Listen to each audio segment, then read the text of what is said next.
Hi, welcome. I'm Dr. Mark Davies, and this is Building Resilience While Confronting COVID-19. Hope everybody's doing well out there. Hope the series is going well for you. Today we're going to be looking at the third pillar in our series, which is learning how to focus on the positive.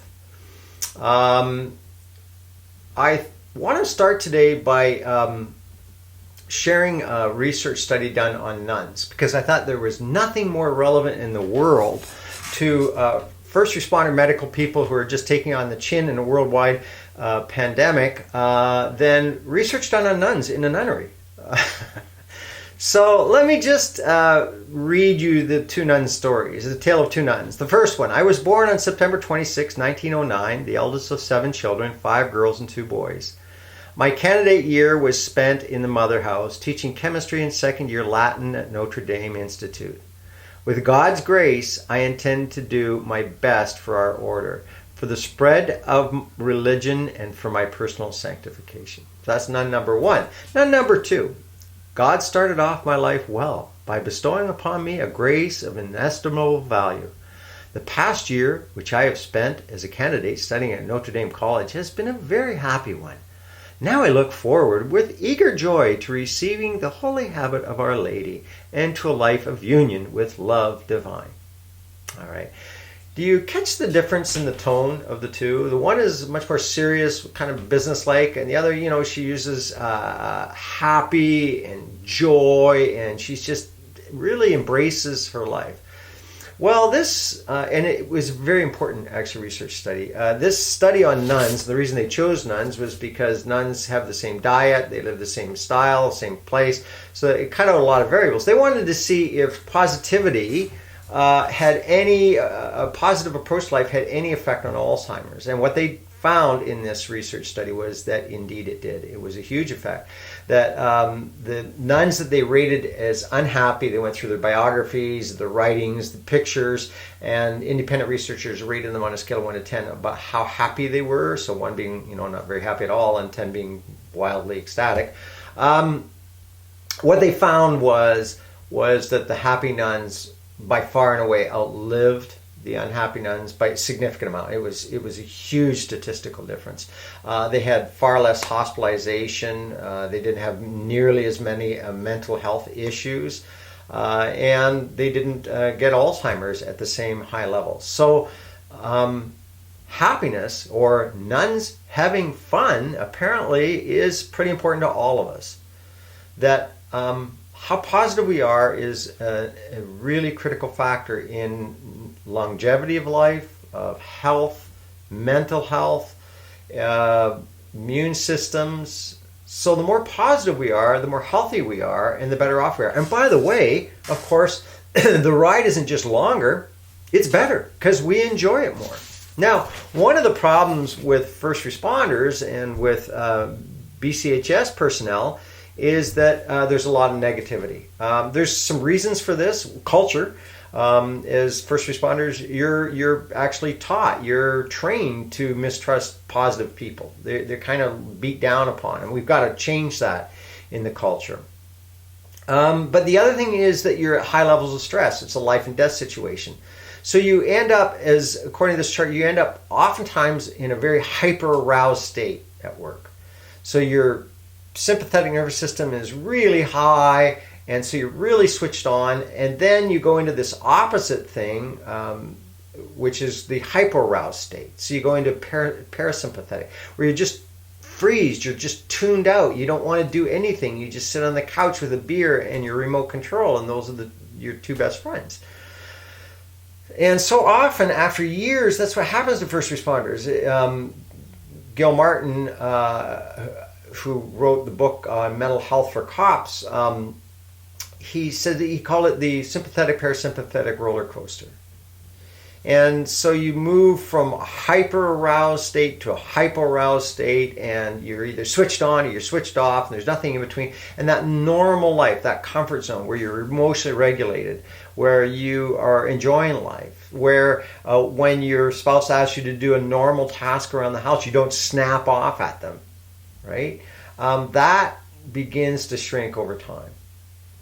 And so the more stressed we are, the more when there's hyper-aroused or hypo-aroused, the more we're in threat detection state. The more we're in threat detection state, the more our brains are looking for the negative. So we have a saying in neurology that neurons that fire together wire together, and neurons that fire apart wire apart. And the reality is that being in a first responder culture, being in BCEHS, there's a lot of social norming and just the nature of the job, the high stress nature of the job, that pushes you towards that negativity. So you start pushing the negativity barbell, and that middle zone, that comfort zone, the good zone where life is happy and well, begins to shrink, and you even start to mistrust it. So that when people suggest that happiness is really a critical part of living, you go, they just don't get it. Actually, according to the research, it's you who don't get it. This is really important.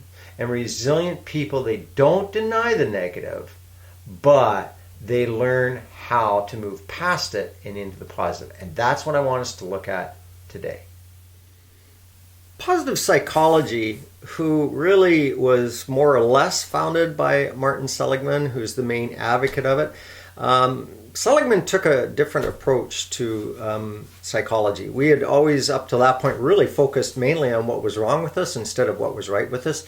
And so what Martin Seligman did was he chose shining examples of humanity and began to look and see what they had in common and what they practiced. And it's amazing how hard it is for us to try and get to that positivity. Again, we are pre-wired to look for the negative because that's threat detection, but our whole world seems to be just feeding on the negative. The news itself is incredibly discouraging.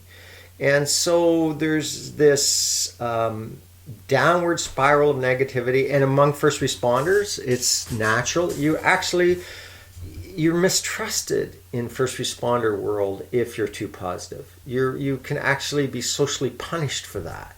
So it's a cultural norm. It's almost a badge of honor that the more negative you are, the more hardened and experienced and better you are. We equate almost negativity.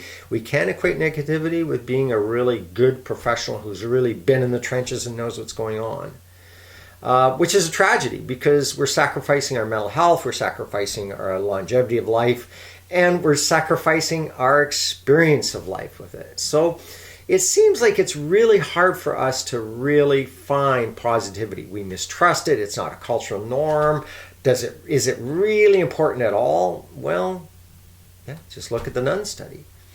So I want to maybe take just a little few minutes to take a look at happiness, because happiness it's a really important predictor of having a positive life. If you're never happy, you're not really having a positive life. You're always angry, you're not going to have a happy life. Anger is a very negative predictor of a happy life, of a positive life.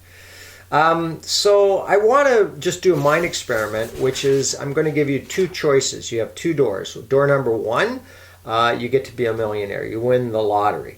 Door number two, you're in a car accident and you end up as a paraplegic. So what would you choose?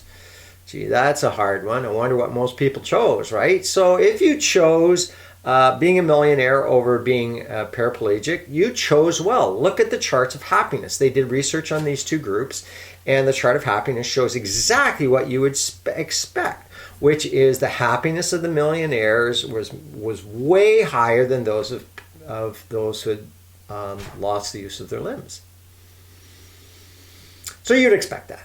Except for that's not what the research showed at all. The research showed that after 2 years, they were pretty much equal. That the millionaires that worn off after 2 years, and that the paraplegics had rebounded after a couple of years. Michael J. Fox writes about his affliction. Christopher Reeve, the Superman actor who became a quadriplegic, said that it was as a quadriplegic he found true happiness in life. So the point is that we're not very good at understanding what makes us happy. We're not very good at appreciating how essential happiness and positivity is in life. Daniel Gilbert is a Harvard psychologist, and he wrote Stumbling on Happiness.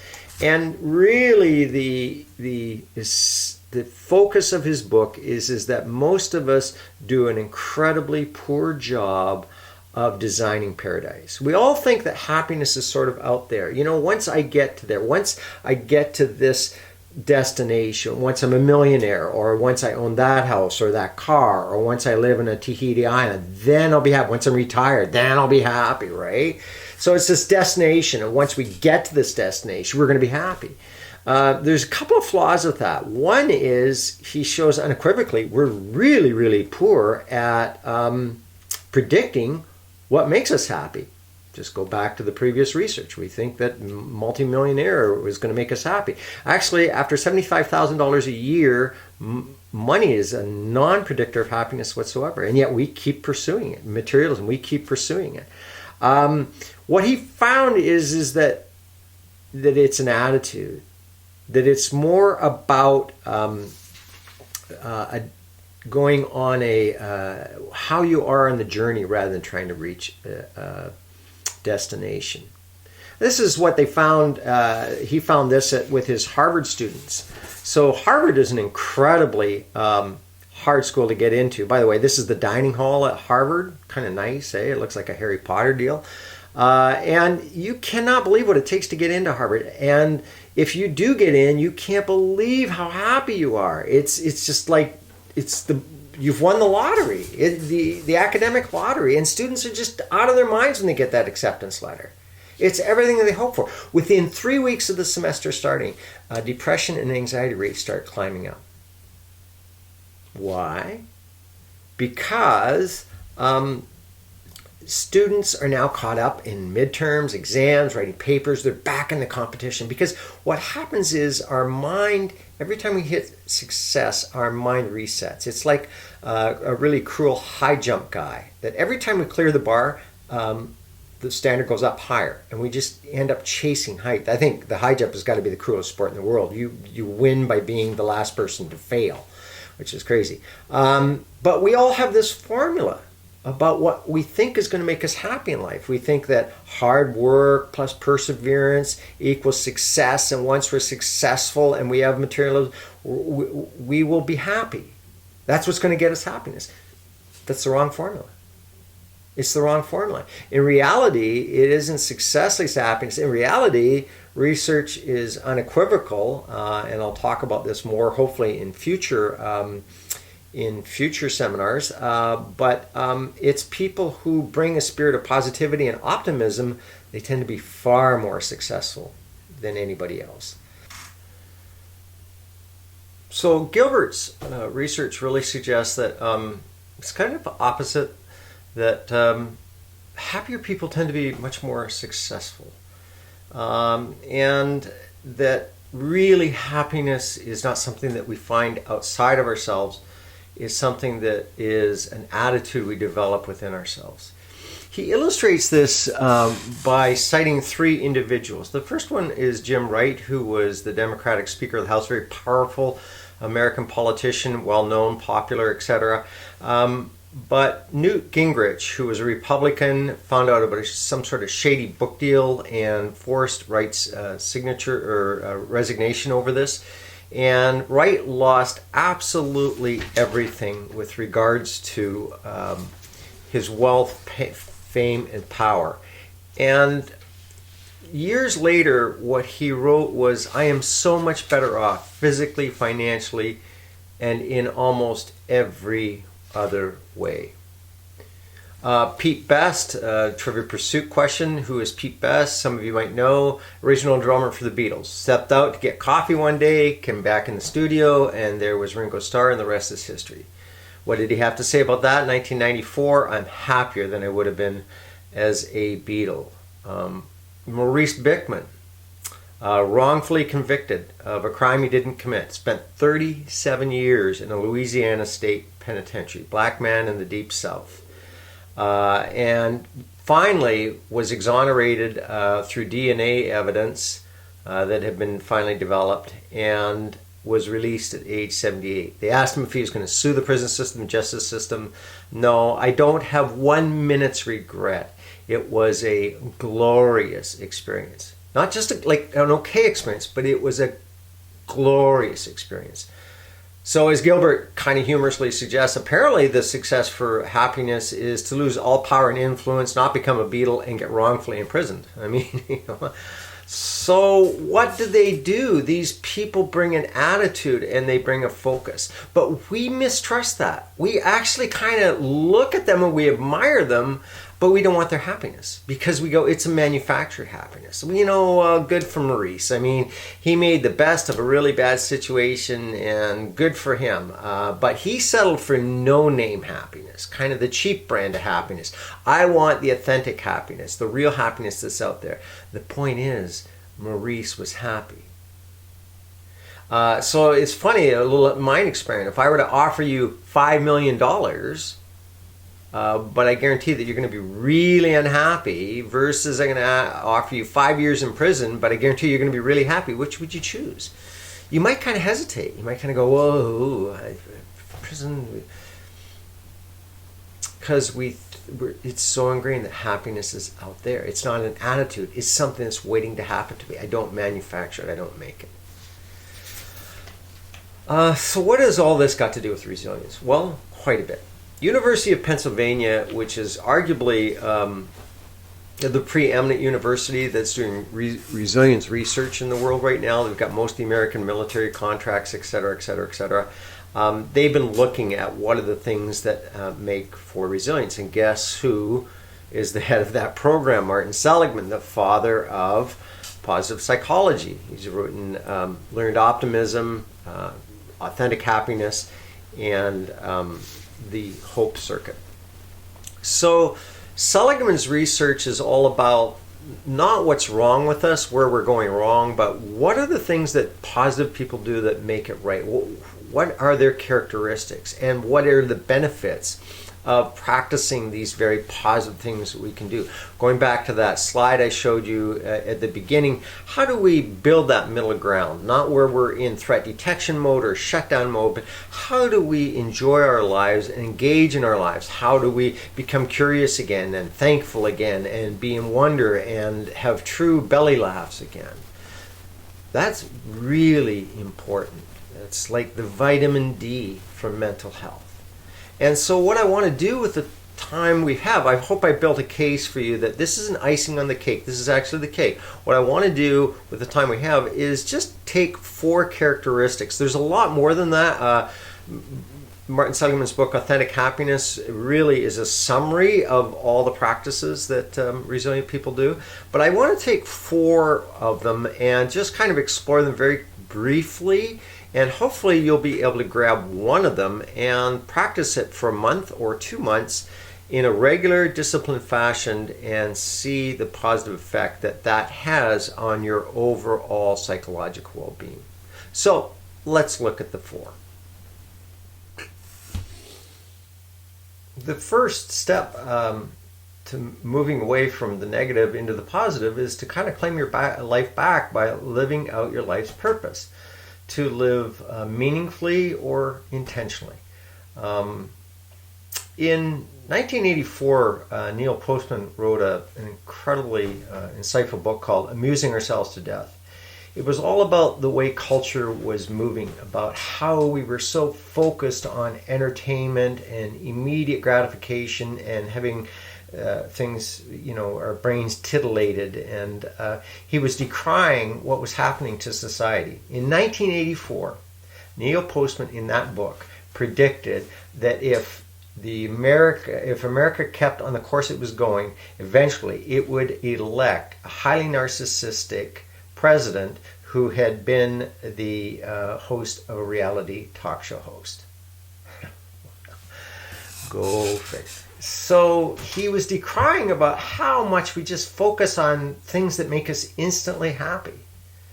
And contrast that with, Man's Search for Meaning, which is Viktor Frankl's journey the Viennese psychiatrist's journey through Auschwitz and how finding meaning sustained him in that horrible death camp. So we have this, again, sort of funny idea about what makes us happy. If you want to get really happy, what you can do is you can go do a line of cocaine. If you'll get happy, I guarantee it. You'll be instantly happy. The problem is, of course, if you keep doing lines of cocaine, your life will become incredibly unhappy. And I know this because I've had a first-degree relative who became a lifelong cocaine addict, lost his family, lost his wealth, not making it up, but he lost everything. Why? Because he was pursuing immediate happiness. Contrast that to studies they've done with mountain climbers. Interesting study. Multi-day assaults. So these are really technical individuals. They know what they're doing. And what they did is they just put a beeper on them and beeped them while they were climbing up the mountain and asked them to rate their happiness on a scale of 1 to 10. So day 1, it was like, 7 or 8. Day 2, it would go down quite a bit, 4 or 5. Day 3, it would go down to, 3, 4. And everybody goes, okay, well, yeah, it's hard, and maybe they're not happy. But finally, when they get to the summit, no, the summit is 2 or 3. They're not happy. They're like, are you kidding? We're trying to just stay alive, blah, blah, blah. So then they make their way back down the mountain. They get to base camp. They get, a hot shower, rum, et cetera, et cetera. How happy are you? Yeah, we're like a 3 or 4. Like, we're tired. Okay, we just want to go home. So why in the world would you do that? Well, then they asked them, cleverly, 2 weeks later to rate what that climb was like. And it was like 20. It was like, it was the best thing we ever did. So how does that work? Well, happiness isn't about immediate gratification. It's pursuing something that's meaningful, that's not necessarily expedient. And you kind of all can identify with those mountain climbers, that you all probably have gone to a holiday that was a disaster, or a family get together that was a disaster. Nothing worked out. And that's the thing that you laugh about and talk about still to this day. So there's this funny thing about happiness, that the more you pursue it directly, the more elusive it becomes. So living with meaning rather than just whatever makes us momentarily happy seems to be a much better formula. You probably know this, but maybe if you don't, but if you're watching this, BCEHS has a mission statement for your life. So there you go. Here's the mission statement for your life. Take a look at it, reread it. It's good. I'm not mocking it at all. But they have an idea of who they are and what they want their employees to be. My question to you is, do you have a mission statement for your life? What's your mission for your life? What's your vision? What are the goals that you pursue? What's important to you? What's important to you spiritually? What's important to you relationally? What's important to you vocationally? How do you make sense of your life? Research shows that meaning and purpose is probably one of the most foundational, I think it's the most foundational thing to build resilience on. Without that, everything else is a little bit sand. So, very simple intervention. Write your own mission statement and post it in front of you. Take some time. Don't just sit down and write it. Take some time. Think about your goals. Think about what's important. Think about your values. This is a way of reclaiming your life back. The second thing is perform random acts of kindness. I don't know if you remember this picture. It was from the Sochi Olympics. And a Russian athlete was in a cross-country ski competition and broke his ski, and the Canadian coach saw what had happened. The Russian athlete had gone in the ditch, and the Canadian coach grabbed one of their spare skis, ran over to the Russian athlete and gave it to him, helped him put it on so the athlete could complete his race. It was just so moving. It made international news. It was really about what the spirit of the Olympics is really supposed to be about. Yes, competition, but also cooperation and altruism, just caring for one another. It's the best of who we are. And guess what happens? When we perform acts that are altruistic, serotonin gets released in our brain.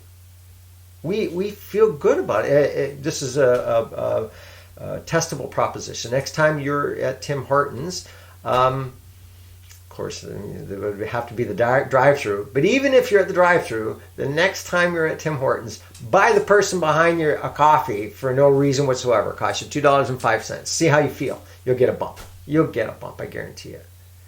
When I was a little boy, I was a Cub Scout, and this is not me or my brother, although my older brother was a Scout as well, and he keeps reminding me he was a Queen Scout. This is not us, but we kind of look like that, strangely enough.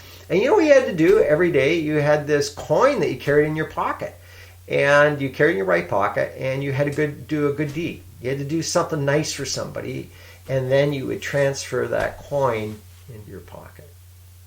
That's not a bad idea. So, just a simple one. Do a good deed for the day. Put a coin in your pocket. For real. You think this hokey?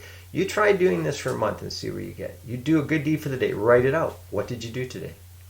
Maybe you helped a neighbor. Maybe you cut their lawn for them. Maybe you brought home a loved one a gift they didn't expect. Maybe you brought something nice to the station. Whatever it is, can you be intentional about doing altruistic acts, about really spreading the joy, paying it forward, and doing something good? Guaranteed that will move you from negativity to positivity really, really quickly. The third one is practicing gratitude. I love the little old lady who only has 2 teeth, but she says, but thank goodness they meet. Now that's a grateful person. That is a grateful person. For those of you who have taken my seminar, you know how deeply personal gratitude is for me. It's just an essential practice in my life to help me deal with my ongoing depression. I struggle almost every winter with depression, which was a result of PTSD that I suffered when I was doing my doctorate work. And it was my daughter. It was my daughter who confronted me one day and said, you used to be such a grateful person. We had nothing, but you were grateful for everything. And she said, now we have kind of everything. You're grateful for nothing. And I think that's why you're miserable. Maybe if you could just start practicing gratitude every day, your life would get better. And she was right. I mean, I've been on meds and went to psychologists, did workbooks. So I'm pretty serious about what I did, but that was one of the biggest guns in my arsenal for getting out of my depression. It still is. So this is really simple. Write out for the next month. Write out 3 things every day that you're grateful for. And you will not believe what a change in your attitude you will have. See, we kind of get gratitude reversed. We think that when good things happen, we should be grateful. But if we actually if we begin to look for things that are in our life that we can be grateful for, it's the exact opposite. We notice how many great things we really do have in our life. The fourth one is track your victories, your small victories. Have you ever noticed those games on your phone and you play them and they tell you you're a genius and well done and spectacular? I don't know where they get all these adjectives from. You feel pretty good about yourself playing these games. It's very addictive, and that's part of the reason why is that self-congratulation thing. Again, what that stuff does is release serotonin in the brain. You really, really, really feel good about it. I read something that I thought was really powerful in Jordan Peterson's book, 12 Rules for Life. And he said that if we just did one thing every day that would make today a bit better than yesterday, he said, you will not believe where you'll be in 3 years. And I thought, wow, that's brilliant. We try to do really, really big things and often fail at that. But if we just could do one thing that would make today better than yesterday, no matter how small it is, our lives would get so much bigger. Problem is we don't track that. We're not very good at being our own video game pat on the back. So all this is writing out your victories. What victory did you have today? What did you do today that you felt really good about, that made your life good? What step did you take in a positive way? So again, try to do one thing every day that makes today a little bit better than yesterday, and then track it. Be your own video game, so to speak, and reward center.